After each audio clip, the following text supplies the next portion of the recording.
Hello बच्चों, welcome to RD study time. और अब हम देखेंगे पार्ट 2 बहुपद का परिचय। सबसे पहले बात करते हैं अचर की, यानी कांस्टेंट क्या होते हैं। ऐसे मान जो बदलते नहीं है, फिक्स होते हैं, उन्हें हम कहते हैं अचर।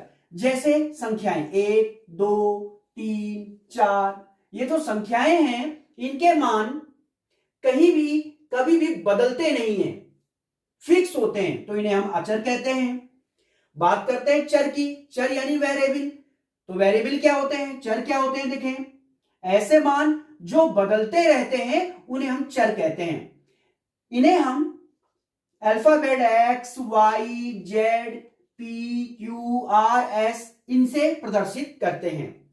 बात करते हैं पद की। पद क्या होते हैं, अचर यानी केवल अचर या केवल चर,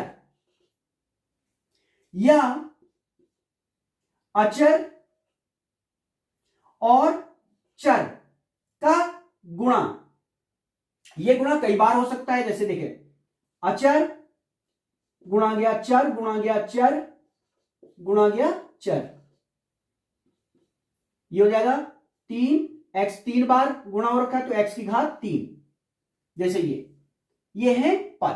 तो पद किसे कहते हैं, अचर या केवल चर या अचर और चर का गुणनफल जो होता है, यानी उनका जो गुणा होता है, ये कहलाते हैं पद। यानी देखिए दो, एक पद है x जिसमें केवल चर है, ये भी एक पद है, और अचर और चर का गुणा ये भी एक पद है। अब ये गुणा कई बार हो सकता है, जैसे इसमें देखा है आपने, तो ये भी एक पद है। और भी देख लेते हैं, 3 गुणा गया 2 गुणा गया x गुणा गया y, तो 3 गुणा गया 2 6 और x गुणा गया y, ये भी एक पद है। तो आप समझ गए पद क्या होता है। चलिए आप देखते हैं बीजीय व्यंजक यानी अलजेब्रिक एक्सप्रेशंस। तो बीजीय व्यंजक क्या होते हैं, जब पदों को धन या ऋण के द्वारा इकट्ठा किया जाता है, कलेक्ट किया जाता है, तो बनता है बीजीय व्यंजक। देखें यह है अचर, तो ये एक पद है। केवल चर भी एक पद होता है, और अचर और चर का जो गुणा होता है वो भी एक पद होता है। या इसको देखें, ये भी एक पद है। तो जब पदों को धन या ऋण के द्वारा कलेक्ट किया जाता है, इकट्ठा किया जाता है, तो बीजीय व्यंजक बनता है। तो देखें 4x की घात 2 एक पद है, x एक पद है, 3 एक पद है। जब इनको धन और ऋण के द्वारा इकट्ठा करेंगे यानी कलेक्ट करेंगे तो बन जाएगा बीजीय व्यंजक। तो ये एक बीजीय व्यंजक है। और देखते हैं,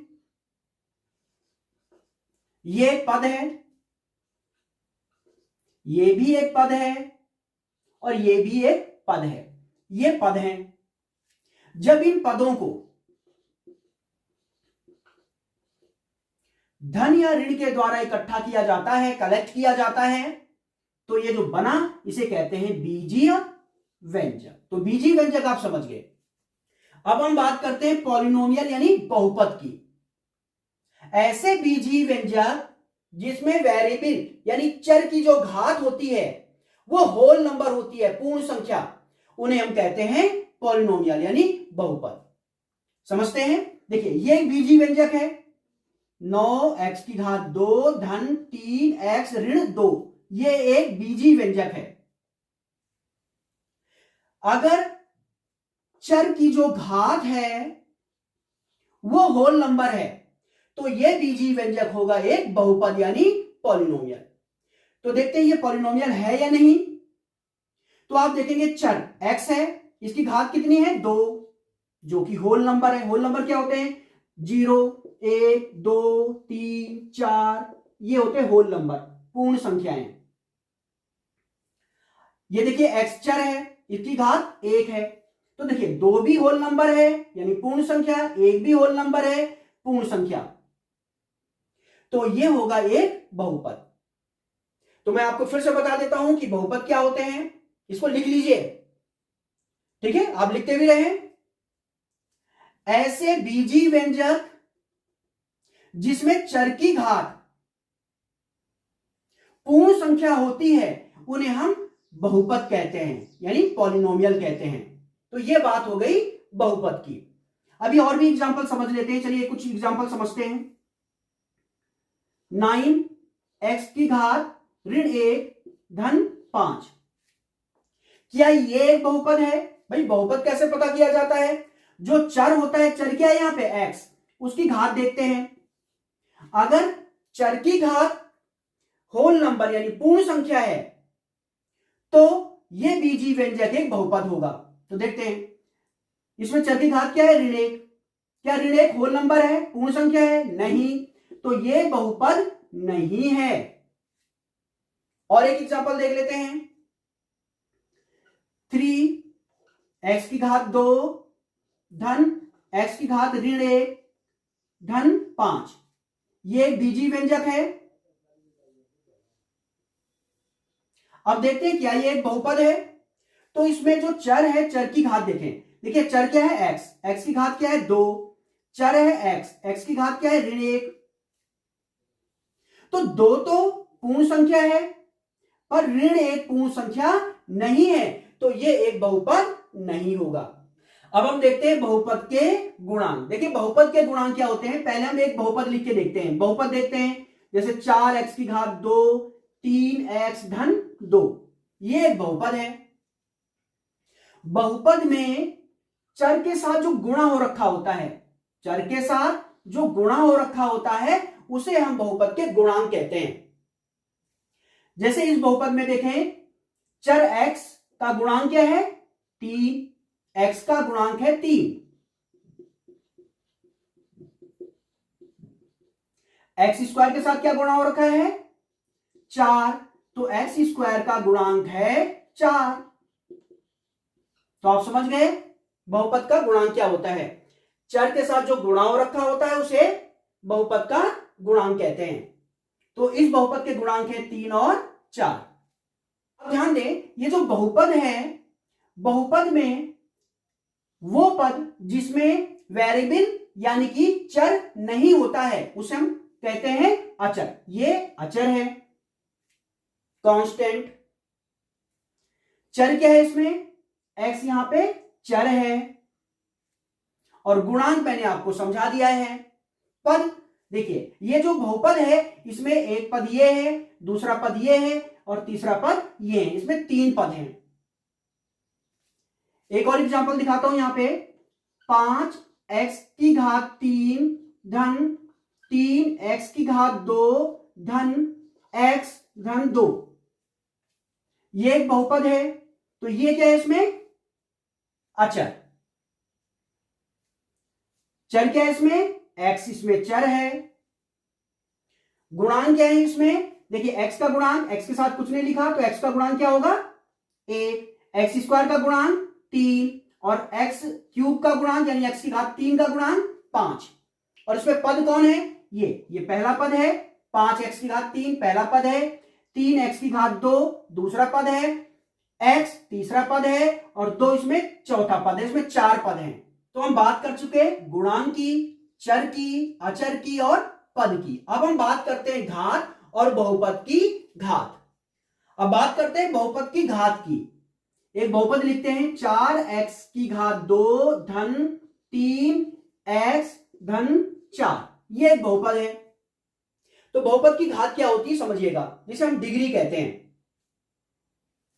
बहुपद में चर की जो अधिकतम घात होती है उसे हम कहते हैं बहुपद की घात। ठीक है, बहुपद में ये बहुपद है, चर की अधिकतम घात। देखिए चर क्या है? x, इसमें चर की घात क्या है? 1, इसमें चर की घात क्या है? 2, तो अधिकतम घात कौन है? 2, तो ये होगी बहुपद की घात यानी डिग्री। तो बहुपद की घात कंफर्म हो गया। ठीक है, किसी बहुपद में चर की जो अधिकतम घात होती है, चर की अधिकतम घात क्या है? 2, तो इस बहुपद की घात हो जाएगी 2, तो ये हो गया बहुपद की घात। चलिए अब हम देखते हैं बहुपद का वर्गीकरण, क्लासिफिकेशन ऑफ पॉलिनोमियल। तो बहुपद को पदों के आधार पर, बहुपद की घात के आधार पर और चर के आधार पर वर्गीकृत किया जा सकता है। तो सबसे पहले हम पढ़ेंगे पद के आधार पर बहुपद कितने प्रकार के होते हैं। तो पद के आधार पर बहुपदों को देखते हैं। अगर किसी बहुपद में केवल एक पद है तो उसे कहते हैं एक पदी यानी मोनोमियल। अगर बहुपद में दो पद है तो उसे द्विपदीय यानी बाइनोमियल कहते हैं। अगर बहुपद में तीन पद हैं त्रिपदी तो उसे ट्राइनोमियल कहते हैं, और तीन से ज्यादा पद हैं तो उसे बहुपद ही कहते हैं। अब यहां पे देखते हैं एग्जांपल। देखिए मोनोमियल का यानी एक पदी का यानी एक पद, ठीक है। ऐसे बहुपद जिसमें केवल एक पद होता है, जैसे 3x देखेंगे आप, उसमें केवल एक पद है तो ये होगा एक पद है तो ये होगा एक पदी यानी मोनोमियल। अगर बहुपद में दो पद हैं तो उसे द्विपदी यानी बाइनोमियल कहते हैं। जैसे ये 3x + 2, देखिए इसमें एक पदीय है एक पदीय है, दो पद हैं तो ये है द्विपदीय। और इसी तरह से अगर बहुपद में तीन पद हैं, जैसे ये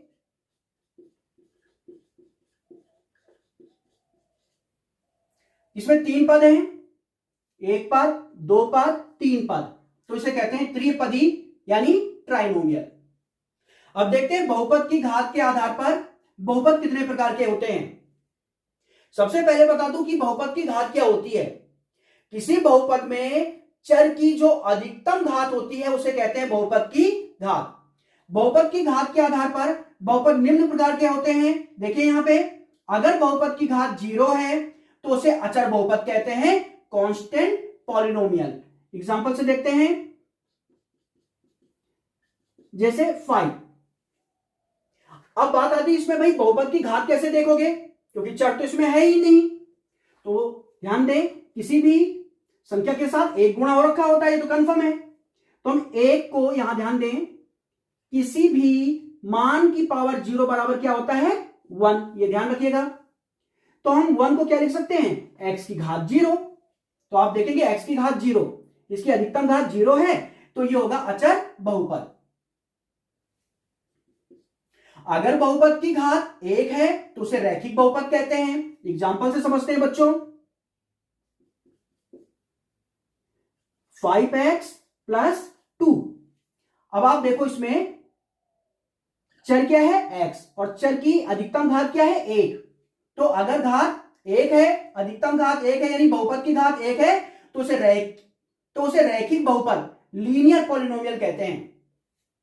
और अगर बहुपद की घात 2 है तो उसे द्विघात बहुपद क्वाड्रेटिक पॉलिनोमियल कहते हैं। एग्जांपल से समझते हैं, 5x² + 3x + 2। ये जो बहुपद है इसमें चर की अधिकतम घात 2 है, तो बहुपद की घात क्या है इसमें 2। अगर बहुपद की घात 2 है तो उसे कहते हैं द्विघातीय बहुपद क्वाड्रेटिक पॉलिनोमियल। तो ये क्वाड्रेटिक पॉलिनोमियल है। अगर बहुपद की घात 3 है तो उसे त्रिघात बहुपद यानी क्यूबिक पॉलिनोमियल कहते हैं। जैसे x³ + 3x² + 4x + 5। इसमें आप देखेंगे बहुपद की घात क्या है 3। अगर बहुपद की घात 3 है तो उसे त्रिघात बहुपद कहते हैं, क्यूबिक पॉलिनोमियल। अब देखते हैं चर के आधार पर बहुपदों का वर्गीकरण। देखिए चर के आधार पर बहुपद निम्न प्रकार के होते हैं। नंबर 1, एक चर वाले बहुपद।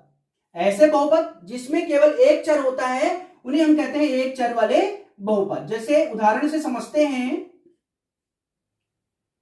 3x की घात 2 धन 4x + 5।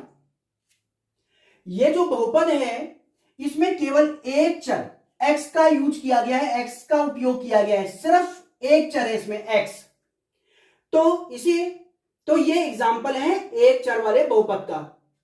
अब दो चर वाले बहुपद क्या होते हैं, ऐसे बहुपद जिसमें दो चर होते हैं उसे हम कहते हैं दो चर वाले बहुपद। उदाहरण से देखते हैं, 3x धन y। आप देखेंगे इसमें दो चर का यूज किया गया है, एक चर है x, दूसरा चर है y। तो इसमें दो चर हैं, तो ये है दो चर वाले बहुपद। इसी तरह से अगर बहुपद में तीन चर हैं, 3x + 4y + z। अगर बहुपद में तीन चर है, ये देखिए एक चर x है, एक चर y है और एक चर z है, तो बहुपद में अगर तीन चर हैं तो हम उसे कहते हैं तीन चर वाले बहुपद। हम यहां एक चर वाले बहुपदों को पढ़ेंगे, यानी हमने ये पढ़ना है। तो चलिए अब देखते हैं अगला टॉपिक। तो अब देखते हैं बच्चों बहुपद के शून्यक। देखिए बहुपद के शून्यक चलने से पहले मैं आपको बताता हूं कि बहुपद का मान कैसे ज्ञात किया जाता है। एक उदाहरण से समझे, बहुपद दिया हुआ है का मान x = 1 पर ज्ञात कीजिए। इसी तरह से आ सकता है कि बहुपद का मान x = 2 पर, x = 3 पर, x = 4 पर ज्ञात कीजिए, या माइनस मान भी हो सकते हैं, x = -1 पर ज्ञात कीजिए, x = -2 पर ज्ञात कीजिए। तो कैसे ज्ञात करते हैं बहुपद का मान? सबसे पहले बहुपद को लिखें। अब देखिए इस बहुपद में चर क्या है? x, तो हम इसे लिख सकते हैं px, p पॉलिनोमियल यानी बहुपद, और x किसको प्रदर्शित करता है? चर को। अगर यहां चर y है तो ये py होगा, चर z है तो ये pz होगा। अब x = 1 पर मान ज्ञात करना है आपको, तो x = 1 लगा लेंगे। यहां पे बहुपद में हम x = 1 रख देंगे, तो रखते हैं यहां पे। देखिए p x की जगह 1 लगाओ, जहां जहां x है वहां आपको लिखना है 1। तो p1 बराबर हो जाएगा 1, यानी 1 की घात 3। 1 को 3 बार गुणा करें, ठीक है, 1 का क्यूब है, यानी 1 को 3 टाइम मल्टीप्लाई करना है। तो 1 गुणा गया 1 गुणा गया 1 ही आएगा। ऋण 2, 1 की घात 2, ठीक है, 1 की घात 2, 1 को 2 बार गुणा करना है, 1 गुणा गया 2, 1 ही आएगा। ऋण 1 धन 2, तो p1 बराबर हो जाएगा a ऋण 2 एकम 2 ऋण 1 धन 2। देखिए धन 2 ऋण 2 कैंसिल हो जाएगा, कट जाएगा, धन 1 ऋण 1 कैंसिल हो जाएगा, कट जाएगा। क्या बचेगा बच्चों? p1 बराबर आ गया 0। इसी तरह से x = 2 पर ज्ञात करोगे तो p2 बराबर आ जाएगा। अब ऐसा नहीं कि हर बार 0 आएगा, ठीक है, p2 पर कुछ और आएगा मान, p3 पे कुछ और आएगा, ठीक है, माइनस भी ले सकते हैं, ठीक है, x = -1 तो p-1 बराबर कुछ और आएगा मान। तो इस तरह से किसी बहुपद का मान ज्ञात करते हैं। तो ये हो गया मान ज्ञात करना। अब मैं आपको बताऊंगा बहुपद के शून्य। ध्यान दीजिएगा, अगर बहुपद में x का मान रखने पर बहुपद का मान 0 आ जाए, जैसे यहां आया हुआ है, ये देखिए 0 आ गया, तो हम इस मान को बहुपद का शून्यक कहते हैं। यहां पे समझेंगे तो बहुपद में x = 1 रखने पर बहुपद का मान 0 आ गया है, तो x = 1 इस बहुपद का एक शून्यक है। अब देखें इस बहुपद की जो घात है, बहुपद की घात 3 है, तो इसके शून्यक 3 आएंगे। अधिकतम 3 शून्यक मिल सकते हैं इस बहुपद के। अगर बहुपद की घात 2 है तो उस बहुपद के शून्यक होंगे 2। बहुपद के शून्यक आपको समझ में आ गए हैं। और अब हम देखते हैं अगला टॉपिक। बच्चों अब देखते हैं द्विघात बहुपद का मानक रूप। द्विघात बहुपद का मानक रूप होता है a(x⁴ धन b(x धन c)। यह है द्विघात बहुपद का मानक रूप। द्विघात बहुपद क्या होता है मैं बता दूं आपको।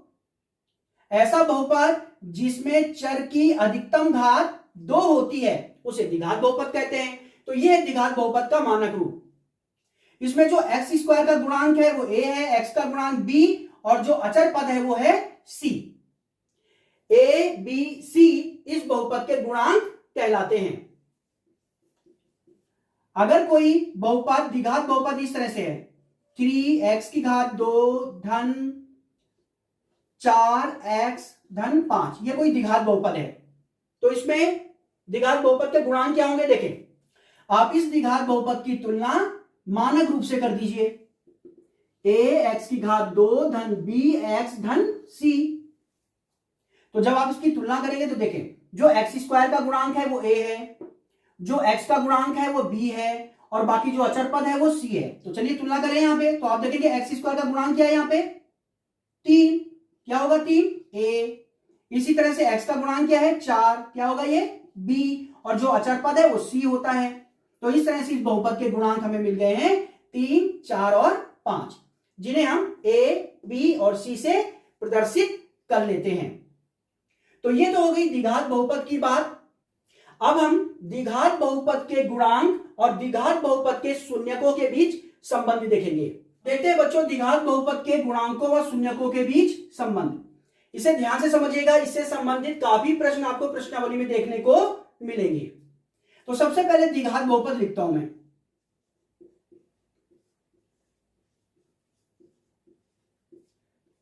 तो द्विघात बहुपद का मानक रूप अभी आपको बताया मैंने, a x की घात 2 धन b x धन c।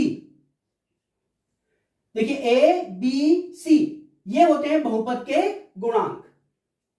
बहुपद के शून्यक भी आप पढ़ चुके हैं, ठीक है। इस बहुपद के गुणांक हैं a b c, तो गुणांक और शून्यकों के बीच संबंध हमने देखना है।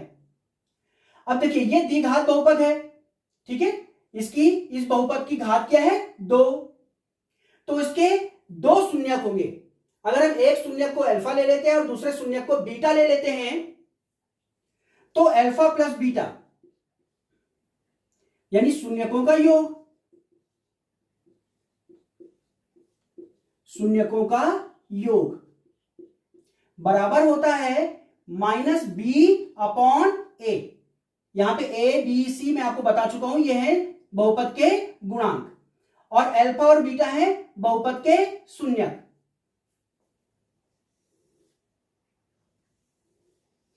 और अल्फा गुणा गया बीटा बराबर होता है सी अपॉन ए। अल्फा गुणा गया बीटा क्या हो गया यहां पे, शून्यकों का गुणनफल, शून्यकों का गुणनफल।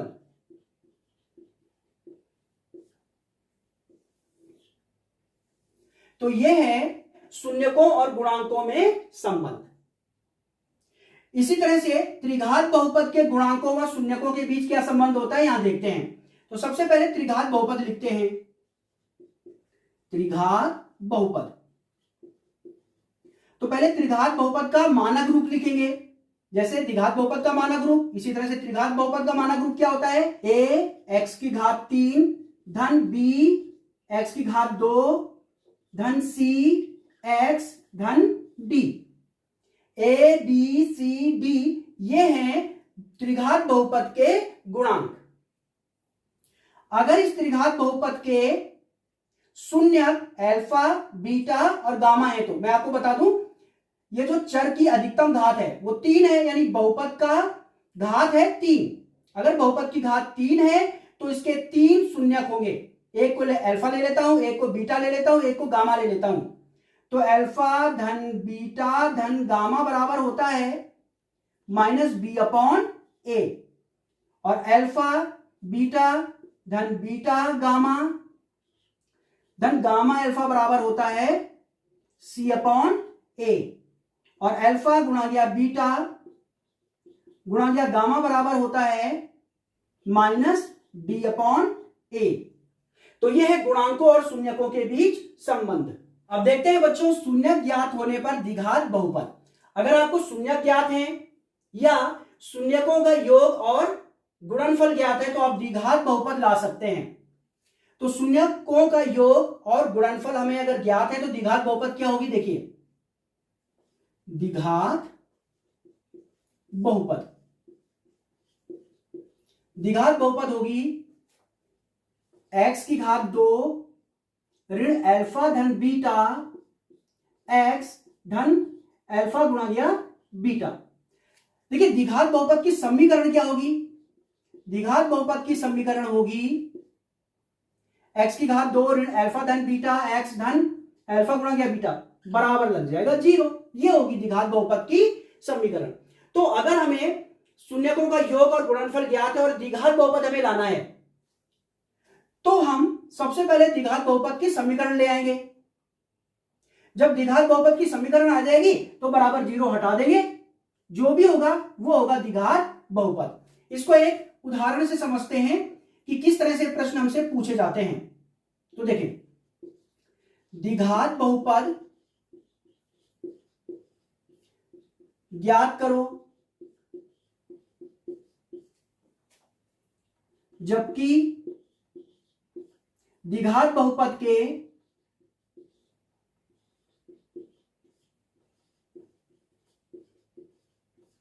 शून्यकों